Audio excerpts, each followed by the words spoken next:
এই যে গোরস্থানের সিঁড়ি, এই যে থেকে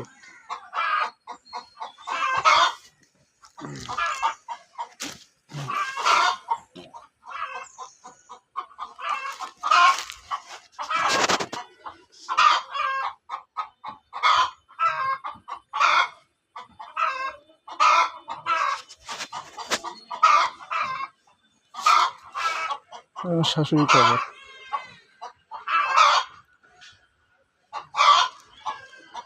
ফার্ম ভেঙে ফেলাবে, ফার্মের ভিতরে ঘিরে নিচ্ছে।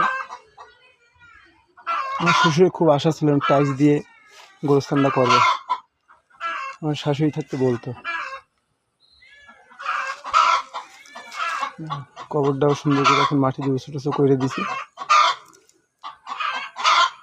কি হবে, দুনিয়ার সব কিছুই থেকে গেছে।